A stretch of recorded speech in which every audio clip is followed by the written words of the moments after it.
જય હિન્દ વિદ્યાર્થી મિત્રો, આજના આ લેક્ચરમાં હું ડીએમ પટેલ આપ સૌનું સહૃદયથી સ્વાગત કરું છું. મિત્રો, આજે આપણે આ પ્રકરણ કે જે વ્યવહારુ બાબતોમાંથી ઉદ્ભવેલ હોય,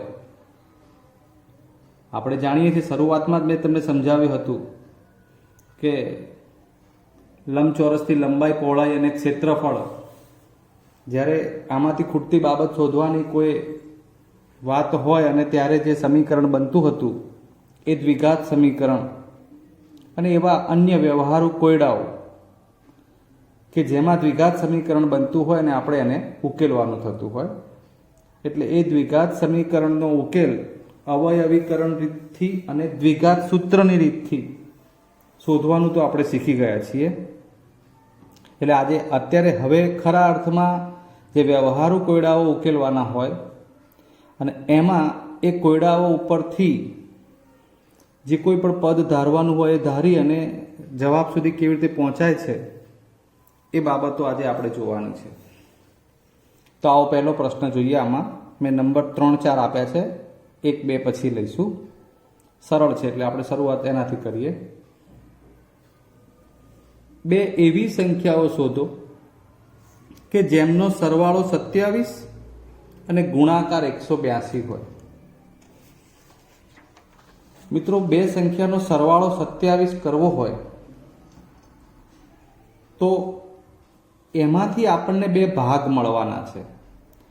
તમે ચલની જેમ એક સંખ્યા x અને બીજી y એવું ન કહી શકો. સમજો, તમારે બે સંખ્યા 27ના ભાગ પાડવાના થયા.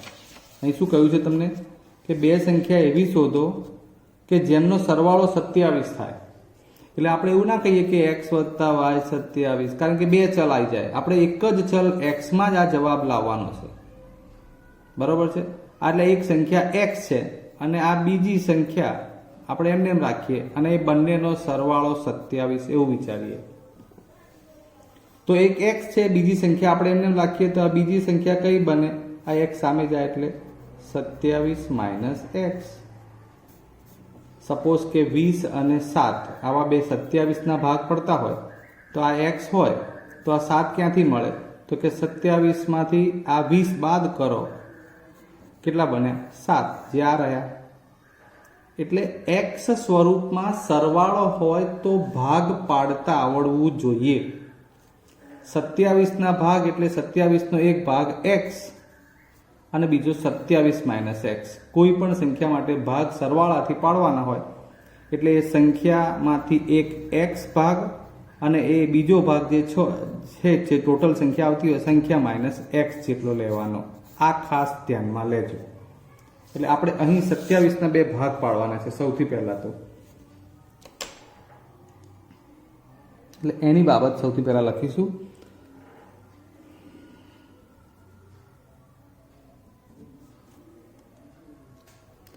કે જેમનો સરવાળો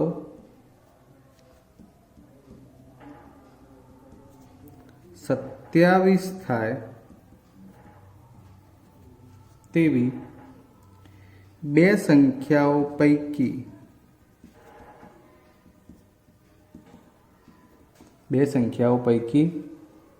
પહેલી સંખ્યા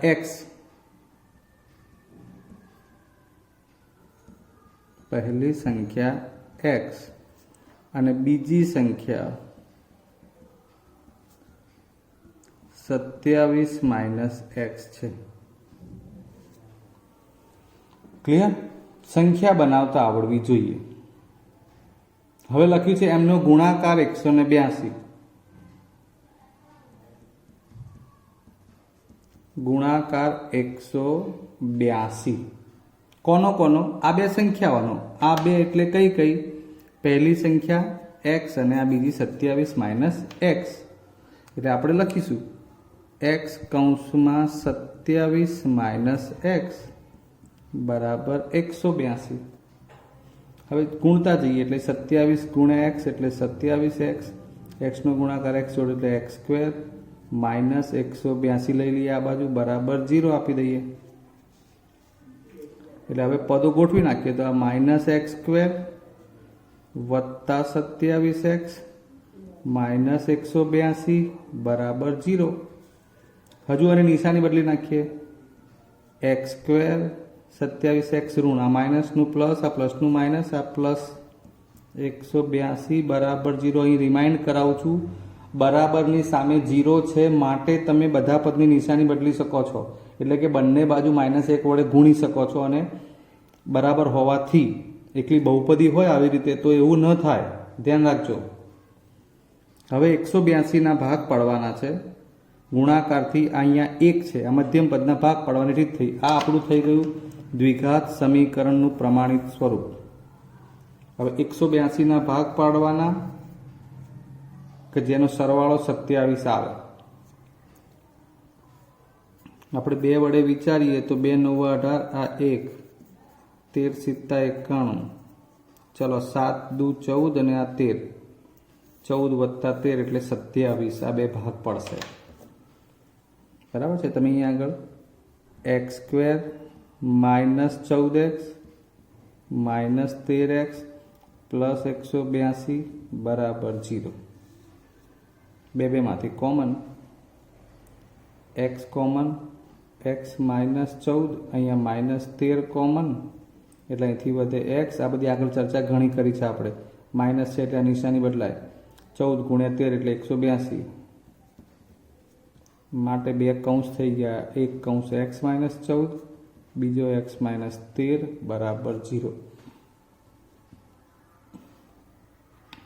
માટે x બરાબર 14 અથવા x બરાબર 13 આ 2 શક્ય જવાબ બને.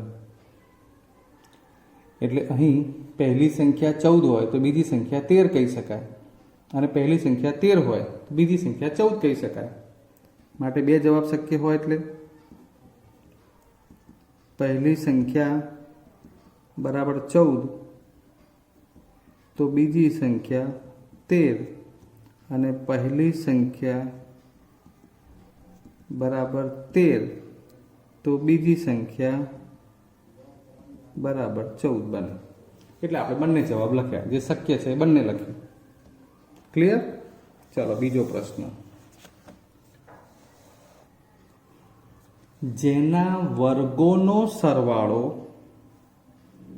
365 થાય એવી 2 ક્રમિક ધન પૂર્ણાંક સંખ્યા શોધો.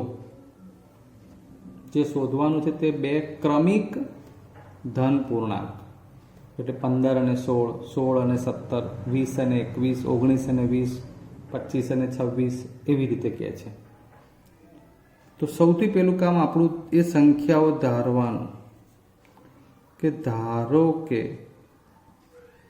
2 ક્રમિક સંખ્યાઓ, ક્રમિક ધન પૂર્ણાંકો લખ્યું છે એટલે આપણે ધન પૂર્ણાંક લખીએ. x અને x પ્લસ 1 છે. સમજો, ક્રમિક એટલે એક ઉમેરતા જાઓ એટલે મળે. પહેલું x તો બીજા એક ઉમેરો એટલે x પ્લસ 1, હજુ એક ઉમેરો એટલે x પ્લસ 2, હજુ એક ઉમેરો એટલે x પ્લસ 3, એવી રીતે સળંગ ક્રમિક સંખ્યાઓ મળતી હોય. અર્થાત આપણે પહેલા 2 ક્રમિક ધન પૂર્ણાંકો લઈ લીધા, x અને x પ્લસ 1. હવે પ્રશ્ન, જેના વર્ગોનો સરવાળો આટલો, એટલે એના જે કોઈ બી આ 2 પદો લીધા આપણે, 2 ધન પૂર્ણાંકો x અને x પ્લસ 1, એના વર્ગોનો સરવાળો, એટલે શરત પ્રમાણે આપણે ગોઠવીએ તો આના વર્ગો એટલે x નો વર્ગ અને x પ્લસ 1 નો વર્ગ, આ બંનેના વર્ગોનો સરવાળો કેટલો થાય? 365. તો આપણે એ સરવાળો લખીશું 365.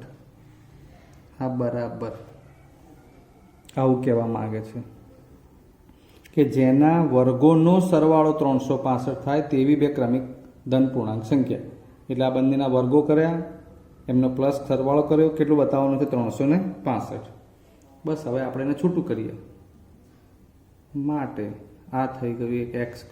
હવે આનું દ્વિપદીના વર્ગમાંથી ત્રિપદીમાં રૂપાંતર.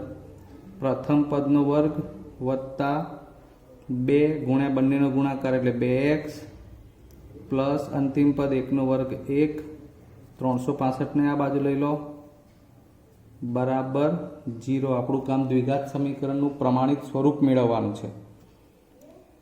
1 ને 1 2x² પ્લસ 2x, 365 અને પ્લસ 1 એટલે 1 બાદ કરો એટલે 364. બધા પદને 2 વડે ભાગી નાખીએ એટલે અહીંયા આગળ એકલું 1 x² વધે પ્લસ 1 x વધે. આનું અડધું કરો એટલે અહીંયા 18 દૂ 36 ને 182 બરાબર 0. 182 લાવવાના છે અને બાદ બાકીથી 1 લાવવાનો છે. એ જ વાત આવે છે 182 ના ભાગ 2 અને અહીંયા 91, 2 13 × 91. આ બેને ભેગા કરો એટલે 7 દૂ 14 અને 13. 14 માંથી 13 જશે એટલે 1 વધશે. આવી ગયો. એટલે અહીંયા હું ડાયરેક્ટ લખી દઉં છું. હવે પ્લસ છે એટલે x પ્લસ 14 માઇનસ 13. 14 ગુણ્યા 13 એટલે 182. 14 માંથી 13 જાય તો પ્લસ 1. આ મધ્યમ પદના ભાગ છે. આ પ્રમાણિત સ્વરૂપ મળી ગયું છે અહીંથી. માટે x પ્લસ 14 બરાબર 0 કે x માઇનસ 13 બરાબર 0. એટલે x બરાબર ઋણ 14 અને x બરાબર ધન 13. હવે અહીંયા આપણને કેવા પૂર્ણાંક માંગ્યા છે? ધન પૂર્ણાંક. પૂર્ણાંક ધન એટલે આપણે લખીએ ધન પૂર્ણાંક હોવાથી x બરાબર -14 શક્ય નથી, કારણ કે ઋણ સંખ્યા આવી xની. અહીંયા x બરાબર કેટલા આવ્યા? -14. આપણને ધન પૂર્ણાંકની વાત કરી છે એટલે -14 શક્ય નથી. માટે શક્ય શું બને? x બરાબર 13 શક્ય બને. એટલે બે પૂર્ણાંકો માટે માંગેલ બે ક્રમિક પૂર્ણાંકો કયા બનશે?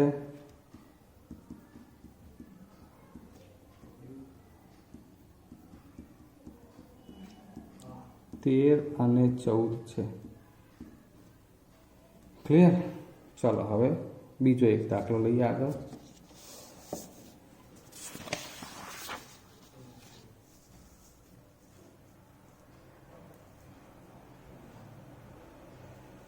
વાંચો રકમ, બહુ જ સરસ છે. હવે થોડું અટપટું શરૂ થશે.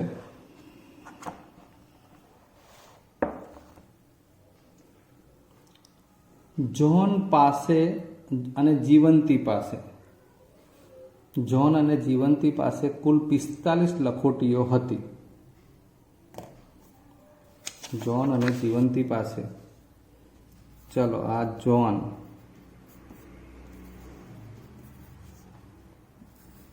અને આ જીવંતી, બરાબર છે. આ બંને પાસે કુલ કેટલી લખોટીઓ છે? 45. ધ્યાન આપજો, 45 લખોટીઓ હતી ટોટલ થઈને. તો સૌથી પહેલા આપણે એવા 45ના જ ભાગ પાડી દઈએ તો કે જ્હોન પાસે કેટલી, જીવંતી પાસે કેટલી. આંકડા ચોક્કસ અત્યારે નહીં મળે, પણ એક્સ સ્વરૂપે તો આપણે લખી શકીએ ને. આપણું કામ આ છે કે જ્હોન અને જીવંતી પાસે કુલ 45, એટલે હવે એમાંથી ભાગ પડી જાય કે જ્હોન પાસે એક્સ લખોટી, તો આપણે કહીએ પ્રમાણે 45ના ભાગ પાડો એટલે 45 - x. આટલું આવડવું જોઈએ. એટલે જ્હોન પાસે એક્સ લખોટી, જીવંતી પાસે 45 - x. બરોબર ધ્યાનથી સમજો આવું કેમ કરવું પડ્યું. 45 લખોટીઓ બંનેની ભેગી છે એટલે એના ભાગ પાડે. હવે શબ્દો ઉપર આગળ, પ્રત્યેક વ્યક્તિ 5 લખોટી ખોઈ કાઢે છે. હવે આ જ્હોનની એક્સ લખોટી હતી, એમાંથી 5 ખોવાય તો કેટલી થઈ જાય? 5 ઓછી, x ઓછા 5. હવે અહીંયા પણ 5 ખોવાય તો 45 - x હતી, એમાંથી 5 ઓછી થઈ ગઈ તો એ લખોટી 45 ઓછા 5 એટલે 40 - x વધી. 5 ખોવાઈ ગયા પછી જીવંતી પાસે 40 - x અને જ્હોન પાસે x - 5 લખોટીઓ વધી. હવે સમજો, હવે તેમની પાસે બાકી રહેલી લખોટીઓ એટલે કઈ ગઈ? આ બાકી રહી હતી x - 5, 40 - x. એમનો ગુણાકાર 124 છે, મતલબ કે આ બે વચ્ચે ગુણાકારનો સંબંધ લઈ લેવાનો 124, એટલે એમાંથી દ્વિઘાત સમીકરણ બની જશે. ક્લિયર? જોઈએ ત્યારે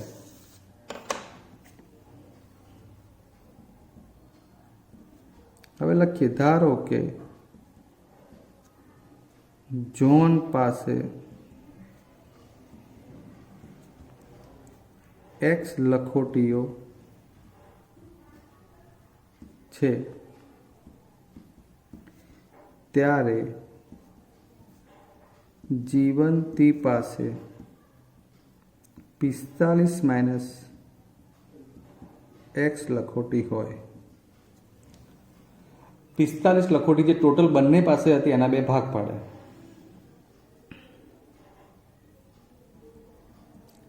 બંને પાસે 5 લખોટી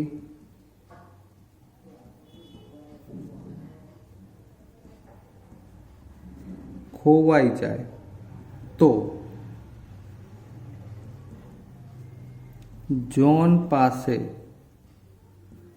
વધેલ લખોટી જેટલી હતી એ હતી x, એમાંથી x 5 ઓછી થઈ ગઈ, અને જીવંતી પાસે વધેલ લખોટી એ છે 45 - x - 5, એટલે કે 40 - x રહે. આપણે બે કામ કર્યા, 45ના બે ભાગ પાડ્યા x અને 45 - x, પછી બંનેમાંથી 5 ઓછી કરી. હવે એમનો જ ગુણાકાર, આ જે બાકી રહેલી લખોટીઓ હતી એનો ગુણાકાર 124 છે, એટલે એમ કરીને લખીએ. હવે ગુણાકાર 124 કોનો કોનો? બાકી રહેલી લખોટીઓ કઈ કઈ છે? તો એક x - 5 અને બીજી 40 - x. એ વધે છે કેટલી? 124. એ પ્રમાણે હવે આપણે આગળ ગુણાકાર કરીએ. એટલે x નો ગુણાકાર આખા કૌંસ જોડે, જો હું તમને વધુ વ્યવસ્થિત લખી બતાવું, આ 40 - x જોડે થાય. એ રીતે -5 નો ગુણાકાર પણ 40 - x જોડે થાય, બરાબર 124 વધે. ઓકે, હવે 40x -x ગુણ્યા x એટલે x સ્ક્વેર, -40 × 5 200, -5x, ધ્યાન આપજો, અને -124 બરાબર 0. ચલો હવે ગોઠવણનો વારો. આ -x સ્ક્વેર, હવે ધ્યાન આપજો, 40 વત્તા છે, 5 પણ વત્તા, એટલે 40 ને 5 45x પ્લસ નિશાની ખૂબ અગત્યની, -200 અને -124 એટલે -324 બરાબર 0. આ સમીકરણને હવે આપણે અહીં ઉપર લખીએ તો નિશાની બદલીને, તો x સ્ક્વેર, આ માઇનસ છે એનું, પછી આ માઇનસ થઈ જશે 45x, અને આ માઇનસ પ્લસના પ્લસ 324 બરાબર 0. આવું સમીકરણ બની ગયું. આ થઈ ગયું આપણું દ્વિઘાત સમીકરણ, અને એના ભાગ પાડવાના થાય. 324 ગુણાકારથી લાવવાના છે. 324 ને અહીંયા એક જ છે, એટલે 324 એકા 324 અને સરવાળાથી 45. એ ભાગ તમારે વિચારવાના થશે. તો એ ભાગ અત્યારે હું તમને કહું તો 36 અને 9. ચલો તમને થોડા સાઈડમાં બતાવી દઈએ. દાખલા તરીકે આ 324 છે, જે 18નો વર્ગ છે. અહીંયા 9 દુ 18, અહીંયા 9 દુ 18, ધ્યાન આપજો, બરાબર છે.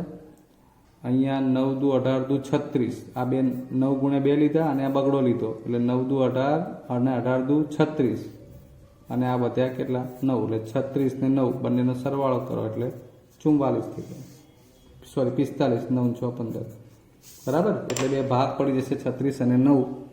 હું જેને ડાયરેક્ટ લખું છું x 36 x 9 બરાબર 0.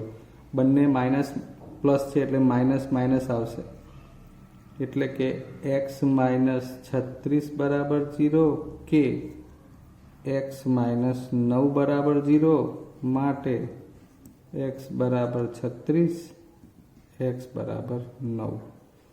હવે પ્રશ્ન એ આવે કે આમાંથી શું કહેવું?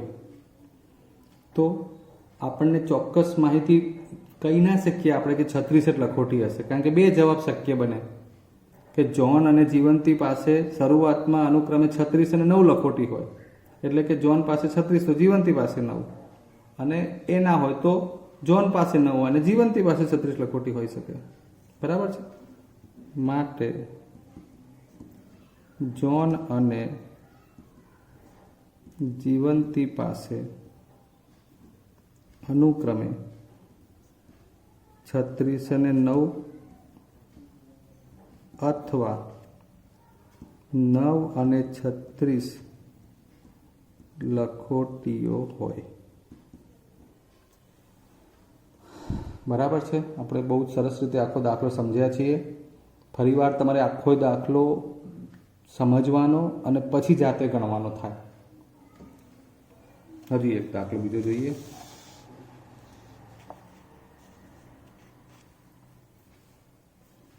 રકમ વાંચો. એક કુટીર ઉદ્યોગ એટલે એક ઘરેલું એક પ્રકારનો ઉદ્યોગ ચાલતો હોય. તમે જોતા હશો કે અનાથ આશ્રમમાં અથવા તો સામાજિક રીતે સ્વીકાર ના થયો હોય તેવી બહેનો કે આવા અન્ય વ્યક્તિઓ કે જે સામાજિક રીતે સ્વીકારાયેલા ના હોય, મા બાપ ના હોય, એ બધાનો જ્યાં ઉછેર થતો હોય એવી જગ્યા ઉપર આ બધા કામ કરવામાં આવતા હોય, અને એનો ગૃહ ઉદ્યોગ એક પ્રકારનો કહેવાય છે એને. તો એવા એક કુટીર ઉદ્યોગ એક દિવસમાં કેટલાક રમકડા બનાવે છે. આ કેટલાક રમકડા બનાવે છે એટલે આપણને છેલ્લે પૂછ્યું હોય કે રમકડા શોધો, એટલે આપણા માટે x રમકડા થઈ ગયા. પ્રત્યેક રમકડું બનાવવાનો ખર્ચ કેટલો? હવે એની વાત આવે. પ્રત્યેક એટલે કોઈ એક રમકડાનો ખર્ચ કેટલો? તો રમકડું બનાવવાનો ખર્ચ 55 માંથી એક દિવસમાં ઉત્પાદિત થતા રમકડાની સંખ્યા બાદ કરીએ તેટલો છે. બરાબર છે? પ્રત્યેક રમકડું બનાવવાનો ખર્ચ કેટલો? તો કે કોઈ એક ચોક્કસ સંખ્યા છે 55. 55 માંથી એક દિવસમાં ઉત્પાદિત થતા રમકડાની સંખ્યા બાદ કરીએ તેટલો. એટલે માનો કે એક દિવસમાં 10 રમકડા બાદ થયા હોય તો 55 - 10 એમ. એટલે એક દિવસમાં થયેલા રમકડા જે છે એ x લેવાના આપણે, એટલે 55 - x થાય. ચલો અહીં સુધી આપણે પહેલા કામ પૂરું કરીએ. ધારો કે તે લખ્યું છે ને છેલ્લે, તે દિવસે ઉત્પાદિત રમકડાની સંખ્યા શોધો. તો ધારો કે નિશ્ચિત દિવસે ઉત્પાદિત રમકડાની સંખ્યા બરાબર x છે. તો ભાઈ x રમકડા બને. આથી પ્રત્યેક એટલે કે દર એક રમકડું બનાવવાનો ખર્ચ આપણને કહ્યું છે એ પ્રમાણે કેટલો? 55 માંથી એક દિવસમાં ઉત્પાદિત થતા રમકડાની સંખ્યા બાદ કરીએ તેટલો. એટલે 55 - એક દિવસના રમકડાની સંખ્યા x છે. આટલા રૂપિયા થયો. આ રમકડાની સંખ્યા છે, જેને એકમ ના હોય રૂપિયા કેવો. જ્યારે આ એક રમકડું બનાવવાનો ખર્ચ 55 - આ ઉત્પાદિત રમકડા જેટલા પણ બનતા હોય, દાખલા તરીકે આપણે વાત કરી પ્રમાણે 10, તો 55 - 10 થાય આશરે. ખાલી સમજાવું છું. એટલા રૂપિયા થયું. આ એક રમકડાનો ખર્ચ થયો. તો કુલ ખર્ચ કેટલો થાય રમકડાનો એ શોધવું હોય તો એક દિવસમાં, તો જેટલા રમકડા બને એટલા વડે એને ગુણી કાઢવાનું. બરાબર છે? આથી કોઈ એક દિવસે બનેલા રમકડાનો કુલ ખર્ચ કેટલો થાય? તો કે આ રમકડાની સંખ્યા x અને એની જોડે આ એક રમકડાની કિંમત 55 - x આટલો ગુણાકાર કરો એટલા રૂપિયા થાય. આ એક્સ કયા છે? રમકડાની સંખ્યા. દાખલા તરીકે 10 રમકડા થયા તો આ 10 અને આ 55 માઇનસ એક્સ એ એક રમકડાની સંખ્યા છે, તેની જોડે એનો ગુણાકાર. એટલે આ કુલ જેટલા પણ રમકડા બન્યા છે એ આ બંનેના ગુણાકારથી એનો કુલ રૂપિયામાં જવાબ મળે. હવે સાંભળો, કોઈ એક ચોક્કસ દિવસે કુલ ઉત્પાદન ખર્ચ 750 રૂપિયા છે. એનો મતલબ જેટલા પણ રમકડા બન્યા છે કુલ એનો ઉત્પાદન ખર્ચ કેટલો? 750 રૂપિયા છે. આ રમકડાનો કુલ ખર્ચ આપણે એક્સ સ્વરૂપમાં મેળવ્યો, જેની કિંમત આપી દીધી છે 750.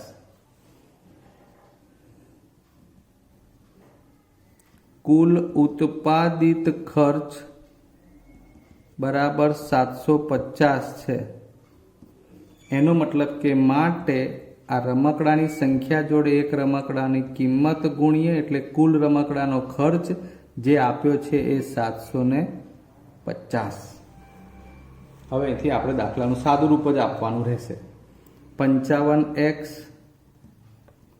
માઇનસ એક્સ સ્ક્વેર માઇનસ 750 બરાબર 0. બહુ વ્યવસ્થિત હજુ લખીએ તો આ માઇનસ એક્સ સ્ક્વેર આગળ લખીએ વત્તા 55x એમને એમ જ લખી રહ્યો છું. પાછા તમે નિશાનીના બદલી નાખતા. હાલ માત્ર મેં માઇનસ એક્સ સ્ક્વેર વાળું પદ આગળ લખ્યું વત્તા 55x બીજા નંબરનું પદ, અને એટલે આ દ્વિઘાત સમીકરણનું પ્રમાણિત સ્વરૂપ બની જશે. હવે આ એક્સ સ્ક્વેર આ ત્રીજી ચોથી વખત એવું આવે છે કે માઇનસ બધામાં નિશાની બદલી રહ્યા છીએ. આ માઇનસનું પ્લસ માઇનસ 55x અને આ પ્લસ 750 બરાબર 0. અર્થાત 55x ના ભાગ પડશે. હવે 750 લાવવાના બહુ ઇઝી જ છે. 750 30 ગુણ્યા 25. ચલો 25 તરી 75 અને શૂન્ય લાગી જશે.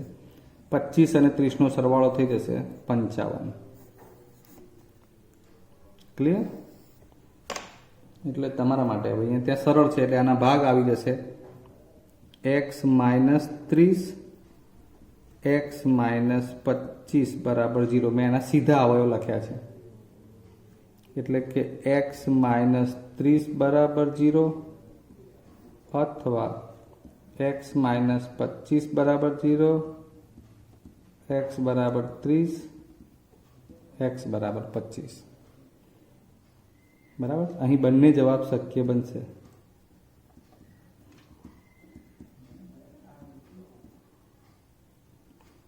માટે તે દિવસે ઉત્પાદિત રમકડાની સંખ્યા 30 કે 25 હોઈ શકે. ક્લિયર? તમને તો સાહેબ આવું કેમ? તમે વિચારજો જાતે કે 30 રમકડા લેશો તો એના ઉત્પાદન એક રમકડાનું ઉત્પાદન ખર્ચ કેવી રીતે ગણવાનો, અને પછી એને કુલ જોડે ગુણાકાર કરશો તો 750 આવશે. અને 25 લેશો અને એનો એકનો ઉત્પાદન ખર્ચ કરીને ગુણશો કુલ સંખ્યા વડે તો પણ 750 જ આવશે. આ જાદુ તમારે જાતે ચેક કરવાનો રહેશે. ક્લિયર? તો આજે આપણે આ 4 કુલ પ્રશ્નો અથવા તો વ્યવહારુ દાખલા જોયા છે. આવતી વખતે બીજા હજુ વધુ વ્યવહારુ દાખલા જોઈશું. ત્યાં સુધી રજા લઈએ. જય હિન્દ.